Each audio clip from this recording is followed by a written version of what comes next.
एक लड़का जिसे नीट का एन भी नहीं आता था, तो उसने कैसे 2023 के नीट एग्जाम में 586 मार्क्स उसके आ गए। जी हाँ, वो हूँ मैं। तो ये कहानी शुरू होती है 10वीं क्लास से। लॉकडाउन था, सबको पता है शायद। 10वीं क्लास में जब हम थे, ये बात है 2020 की, जब हम 10वीं क्लास में आए थे। तो लॉकडाउन था उस समय पे।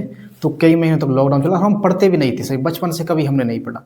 तो एक जो लॉकडाउन के बाद शायद अगस्त सितंबर में जब थोड़ा थोड़ा लॉकडाउन खुलने लगा था, तो एक मन में वो थी कि यार 10वीं में पास कैसे होना है, पास होना है कि थोड़े बहुत मार्क्स आ जाएं, पासिंग मार्क्स, और उसके बाद कुछ अपना काम वाम देखेंगे। तो पास होने की वजह से मतलब मैंने एक अपने दोस्त से बोला था कि यार मुझे ट्यूशन लगा दे। वो बोला था ठीक है, मैं भी चलूँगा। मैंने पढ़ाई नहीं की है, और वो पढ़ता था वैसे, वो पढ़ता था, इसलिए मैंने उससे ये बात बोली थी यार हमें लगा दे, हम भी चल देंगे।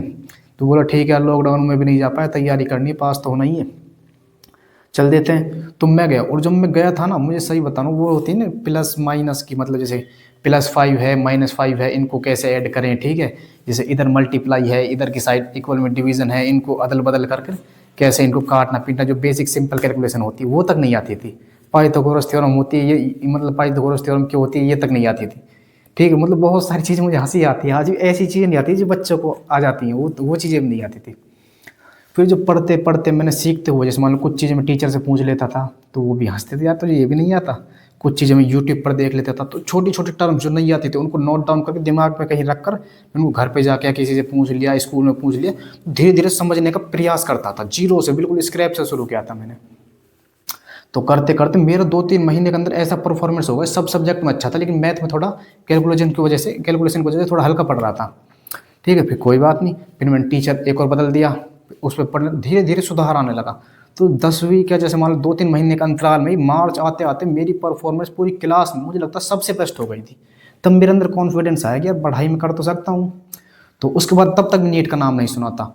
जैसे मैं 11वीं में चढ़ा, तो तब उसी टाइम पे, मतलब जैसे हम मार्च में थे, थोड़ा मतलब उस टाइम पेपर हुए नहीं थे, क्योंकि वो 21 वाले पेपर कैंसिल हो गए थे, वैसे ही सबको पास कर दिया गया था।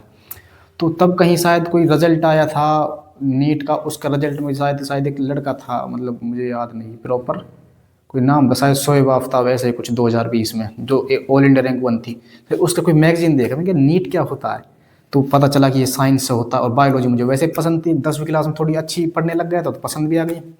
धीरे धीरे वहाँ पे रुचि बढ़ने लगी। एंड फिर 11वीं में मैंने कोचिंग ज्वाइन की, 11वीं में पढ़ाई की, 12वीं में पढ़ाई की, एंड 2023 में 12वीं के साथ जब मैंने पेपर दिया, तो मेरे नीट में 586 मार्क्स थे। तो मैं सब बच्चों से यही कहना चाहता हूँ, कभी भी ये सोच कर मत घबराना कि हमें कुछ नहीं आता, हम जीरो हैं, या फिर हमें तब इस चीज़ की शुरू करनी। अगर आप अंदर कॉन्फिडेंस है, मन है, छोटी छोटी चीज़ों को सॉल्व करते करते इंशाल्लाह 1 महीने में, 2 महीने में, 3 महीने में, या मतलब 1 साल, 2 साल, 3 साल लगेंगे, लेकिन आपकी ज़िंदगी बहुत अच्छी हो जाएगी, बहुत सुधर जाएगी, बहुत कुछ कर सकते हो लाइफ में।